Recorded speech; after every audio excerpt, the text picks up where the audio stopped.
Hello, everyone. We have another new guest on our podcast today. Sheila Downey is a technician for FARMserver. This precision product produced by Beck's Hybrids is a precision ag program that allows farmers to upload their farming data, create management zones, print reports, and more. Sheila is enthused and focused on her work and the growers who use this product. Sheila, welcome to Agronomy Moment. Thanks, Wendell. Yep, how are you today? I'm doing all right. It's raining a little bit right here, and I'm grateful for that. That's good. We finally got some showers, and it was raining here just a little bit ago again, and we're going to take everything we can get right now. That's exactly right. It's been pretty warm here, so this shower that we're getting is definitely going to be helpful. For sure. Tell us a little bit about yourself here at, as far as your work at FARMserver, your background and your family, and how did this all come to happen like this? Sure. Well, I grew up 10 minutes down the road from the Atlanta facility, which is the headquarters for Beck's Hybrids. And so Beck's has been a household name for me from the beginning. I went to Purdue and graduated with a farm management major. I was planning to come back home and take over the family hog farm, but got married instead, and I joked that my husband's cows didn't want to move north, so I moved south. I got you. I worked for a company out of college called Precision Partners and pulled soil samples, wrote nutrient management plans, and sold and serviced, and worked with ag leader equipment. Was my first job. You bet. And after that, I went to a company called Flat Rock Ag Supply. It was a independent fertilizer company and was the head of the soil sampling division there. So pulled soil samples, wrote fertilizer recs, helped with billing in the off season from soil sampling. And then 6 years ago, I joined the Beck's team. Okay, very good. And I can say that in our different conversations we've had, your experience with Ag Leader and precision technology has showed because you've been very helpful. So let's dive right in here with our interview. When did Beck's first launch FARMserver? Was that 6 years ago as well when you came on board, or how long has that been going? So FARMserver was first launched, I guess, to the farmers, to the public, in January of 2013 during our winter meetings, which now they're called PFR Insight meetings. But at the time, they were called winter meetings. Sure. They were held in January, and it was a kind of a recap of what we learned from PFR. And that's when they first introduced FARMserver, the idea, to the farmers and customers at those meetings. So that was the very first part of it. And then we made our first big splash August of 2014. So I was hired in March of 2014. The big splash, the big rollout was August of 2014. We had a big booth at all the field shows, and that's when we really started educating people on the tool, where it was at the time, and what our plans were at that time. Sure. And so what did, how would you contrast FARMserver of then and the first big splash till now? Like, what did it look like then as far as what you were able to do? And did it start out as just a data tool, or? Well, when FARMserver first started, it had two, I guess, features, if you will. One of them was the seed selection tool, and it worked kind of the same way that it does now. It was a little bit different, but it was to help dealers and to help customers narrow down our big book of products to what best matches their fields. Sure. It used soil types and the NCCPI of the soil types to help them make the best product decisions for their fields. So that was the first feature in there, along with crop health imagery. And at the time, back in 2014, we were working with a company called GeoVantage, and so we were able to offer crop health imagery through FARMserver, through airplane flights. They would fly an airplane over the field and send in those images. It would automatically sync to customer's FARMserver account. So those were the first 2 features that we launched. Today, there are several more features from that. Since then, we added yield data uploading, which you're pretty familiar with that. And when you've got yield data uploaded, then naturally you want to start printing reports and doing some analysis tools. So everything just kept going from there. Yield data, print reports, being able to upload planting data. Yep, and accepting all the different file types out there. Yes. And then once you've got all that data in there, then you want to build management zones. Yes. So management zones. I really like that feature, the management zones. Very simplified tool, very simple tool to use. I feel like it's very farmer focused because it's easy for me to learn, whereas there was a real learning curve with like SMS, for example. Yeah, it's also very, I would say it's customizable. You can use soil types, you can use yield data, you can use elevation from your yield data, you can use soil test data, or you can combine as any one of those layers together to build zones. So it's very customizable. I was wondering where you've been working with some water. Your talk about elevation kind of just tags in here, kind of a one-off question here, but we've been working with some water management or trying to figure out how to do some drainage and stuff, and sometimes we just pull up like an elevation map from the combine, right? That's a really high-definition path. Is there ever a way to print a report on that, or I guess you could just do a screenshot, couldn't you? The screenshot today is the best way to go with that. We are working on building reports for any attribute, but as of right now, today, your screenshot's your best idea. Or, Wendell, you can pull it up in the FARMserver app as a background image. So there you could use it, walking through the field as a reference layer. Very good. And like you say, your FARMserver includes all the manufacturers pretty much. I mean, like your John Deere, Trimble, Ag Leader, Case IH, New Holland, Precision Plant. I like to say we're colorblind. Red, blue, green, Precision Plant, Ag Leader, Raven, Agco. You got it. Very good. Would you give us a peek? And I hear there's a rollout coming of some more features that are probably going to be pretty splash-worthy. So would you give us any peek into what we can see or what to expect or what's ahead? Sure thing. So when FARMserver first started, we actually hired an outside company to build a lot of the features. And in 2016, we hired some developers to be employees of Beck's and work just on FARMserver. So today we've got 10 full-time developers working just on FARMserver, employees of Beck's. So those guys are working hard. Designers, some GIS guys, and these guys are working hard to get these new changes, these new rollouts, the new enhancements out sooner rather than later. I've got a couple of them I want to highlight. The first one, when you first log into FARMserver on the dashboard, there will now be a yield trend chart where it will show your historic yield averages against your county averages. Okay, corn, sure. Soybeans, wheat. And then if you want to know more about that year, it'll be a link where you can click on that year's average and it'll take you to the process data section where you can see each individual field and things like that. But that's very cool. That's so new. You'll be able to see yield trends like on the dashboard. It'll be like farm trends, how you're doing against the county, basically. Is that what you're saying? And then you can it'll be operational trends.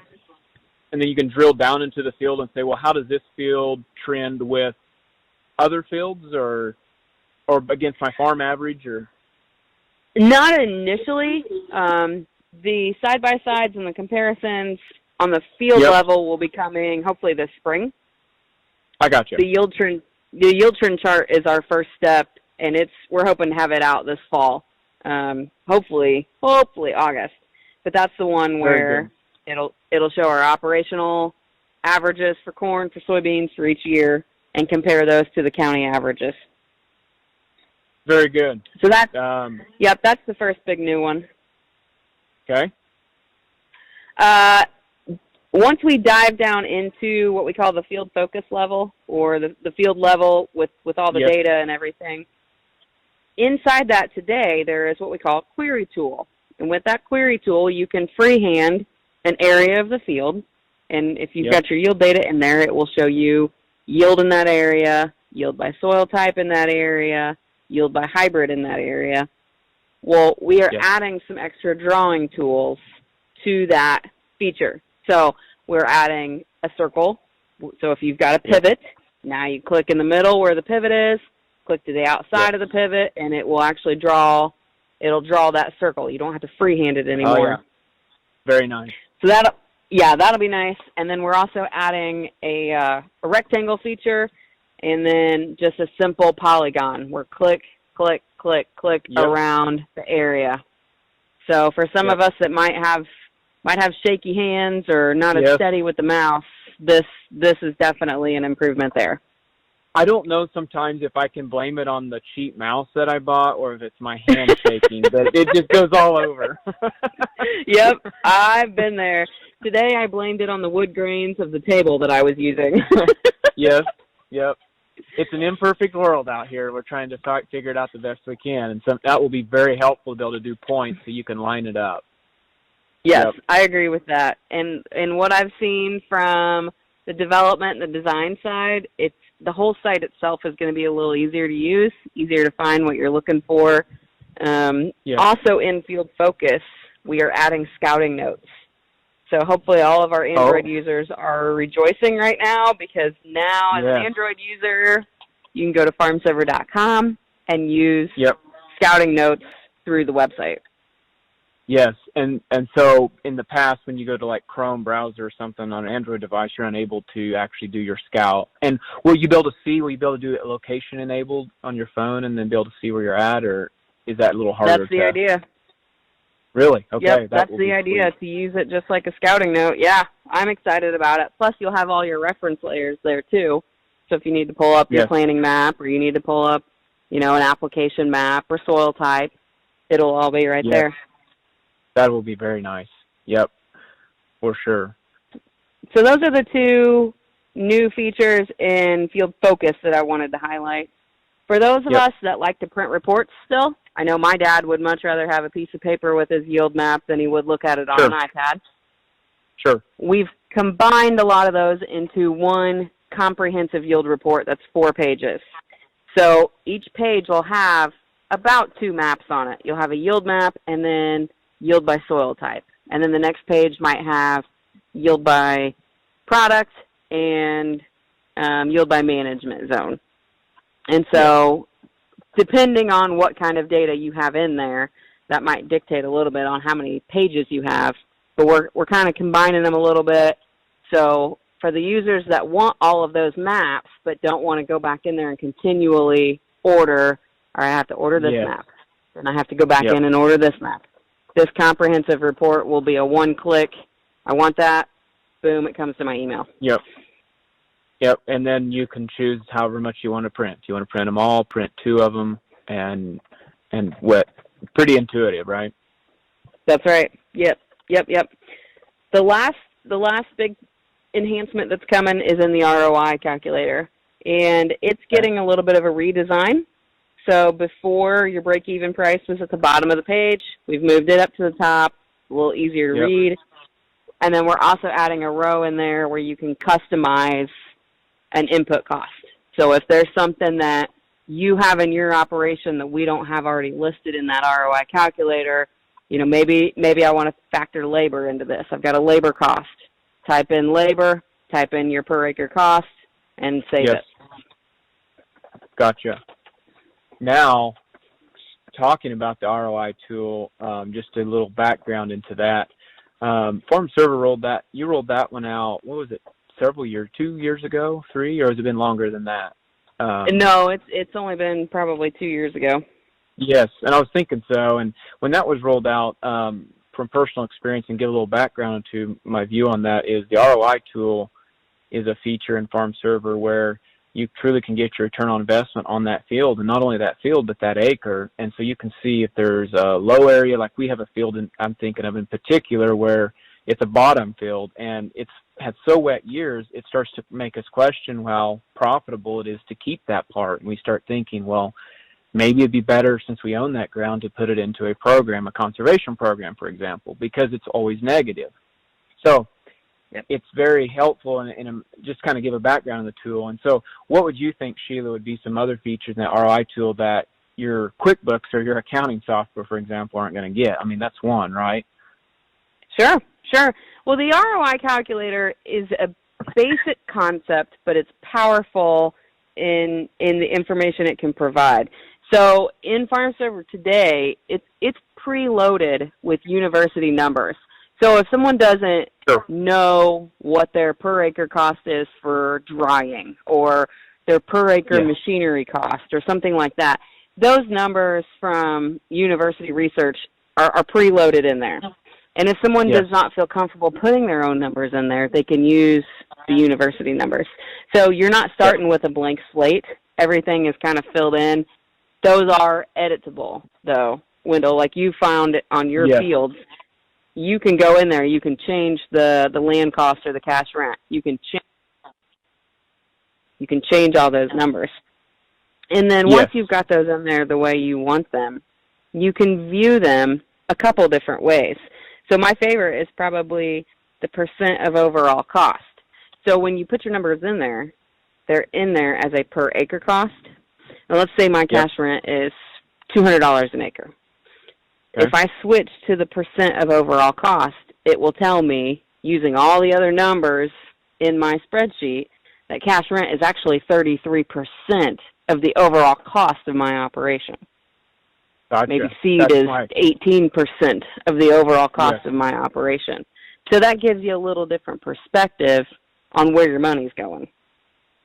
And so you're able to see, exactly drill into what is my biggest cost and why that is and which category it is, and work at it in that direction instead of just a dollar amount. That's right. You can also view it as a cost per break-even bushel. So maybe I'm trying to figure out what is my break-even. You know, when am I going to sell? Yeah, that's right. When am I going to sell? Put in some numbers, whether they're ones that are historical for you, whether they're what you're predicting, and then it'll break it out. You know, my cash rent, like I said, I was paying $200 an acre for cash rent. My cost per break-even bushel for cash rent is, $1.06. Okay? Yep. So now it's like, oh, shoot, I've got to have $1.06 just to pay cash rent, or I've got to have 63 cents just to pay seed cost. I got So it gives you a little different perspective there. And I've heard of some guys using this as post-harvest and also pre. I'm using this ahead of time to think, okay, where could I cut some costs? Where's my money going? Exactly. Yep. To understand, and that's what last week I had an interview with Clint Prang, the regional business manager at Beck, and we were talking about cost per unit produced, cost per bushel produced. And would this be a way to be able to get that? Well, all your numbers, you can see all your numbers for your input costs as a cost per break-even bushel. So you could look at what's it cost for me per bushel to, put on my nitrogen, put on my chemicals, dry it, haul it, all that kind of stuff. That's right. You can drill down and figure that out, so you know exactly which, component. Maybe my machinery costs, you can look at that and say, well, maybe I'm figuring too much, Yep. And you mentioned drilling down. At first glance, all the numbers that you see are at the organizational level. But you can look at all of these numbers both at the farm level and at the field level. So if I'm looking at the home farm and I've got the back field and the front field, I can see how that home farm has made or lost money. Or I can look at it as, here's what the front field made, here's what the back field made. So you can break it down to the individual fields. Very good. Very interesting. Yeah, I think that's really a cool tool, and I've always really like looking at it because I feel like it gives you more of a granular approach to your fields, whereas sometimes you tend to back off and not really know where the hidden costs are and where those acres are that are not producing what you really thought you were, and identifying those acres. Yeah. I've been impressed with how creative some of us have gotten, or some of the customers have gotten using this. I had a customer who was looking at renting some property. So he added that field in his FARMserver account and, used some similar numbers that he thinks, the numbers he thought he would spend for all of his input costs on there. And then that farm was not close to his home base. So together we calculated a cost of farming that. What is my time worth to drive there to farm it, drive back? And we came up with a per acre number for that. For the labor, is that what you put under labor? Yeah, well, today there's a column at the bottom that says other. After a couple weeks from now, you'll be able to actually label that as to whatever, or row, sorry, you'll be able to label that what you want. Sure. At the field level in the ROI calculator, you have the option of turning the field on or off. And so what he did is he turned it on, put all of his numbers in there, and then went back to the organization level and said, okay, if I farm this field, how does it affect my overall cost, profit or loss, for my whole farm, for my whole organization? Then he can go back to it and shut it off. If I don't rent it, do I lose money? Do I make money? And it was a little eye-opening for that customer because he was losing money driving to those farms. They were smaller fields, and he's like, oh, man, I never would have thought that it was costing me to farm those fields. I really like that. That's really awesome. Making a farm, that's the business side of farming, and that's the part that's so important, but it's the one that's easy to overlook. Yeah. Sometimes we get to farm in a field like that, and we've been doing it for years and years and years. Those are the fields that help us start as farmers, but as we acquire more acres, we get more efficient in what we're doing. Sometimes those are the fields that it's like, all right, it's time to pass this down to another farmer who's a young farmer, somebody just starting. So. Yep. It's really awesome. Sheila, I had in final, as a question, in the talk of, in this world we live in today with data being transferred and privacy concerns, how does FARMserver and Beck feel about that, and how do they handle the data that's being uploaded? Well, the motivation behind building FARMserver in general stems from a phrase that Francis Beck used a lot. And he's been quoted several times as saying, what you measure tends to improve. And he felt very strongly about keeping good records so that he could analyze them at the end of the year, kind of get an idea of what he did and what he did, how it affected his outcome, and then learn from it, make decisions from it, and grow. With the technology we have today, there's lots of different ways to record that data. So if FARMserver is a tool that Beck can provide to our customers to help them organize, record the data that they've got, analyze it, make some decisions off of it, and improve their operation, that's a good day for us. That's the motivation behind it. We're not doing any kind of data mining. We're not using any of the customer data that's been uploaded for anything other than we're just storing it for customers. So I do have a couple of customers that are using FARMserver just as an online storage for their data. Yes. Beck isn't using it. You don't have to use the FARMserver tool, but it is available for all of our customers to use if they want to take their data, do something with it, learn from it, and hopefully help make some good decisions that'll help their farm. Yep. That's great. Sheila, do you have any comments or thoughts that you have in closing on this interview today? I see our time is being well spent. You have any thoughts in closing? I just appreciate, Wendell, all your help out in the field. As I'm based here in southeastern Indiana, I wish I could, but I can't get to everybody and sit across the table from them. So I do appreciate the time that you take and spend with your customers, helping them, educate them about FARMserver and helping teach them about what it can do. A good day for me is when a customer can utilize the data that they're collecting and learn something from it. For sure, and I appreciate all the help you've been doing, and you've helped out a lot. Very appreciate that. I guess we'll roll on into closing. This has been episode 12. This concludes our podcast today. We want to give a special thanks to our guest, Sheila Downey, for her appearance on the show and contributing to this broadcast. I can personally say after working with Sheila on FARMserver projects over the last few years, she has made my job much easier by her expertise and energy towards optimizing ag technology.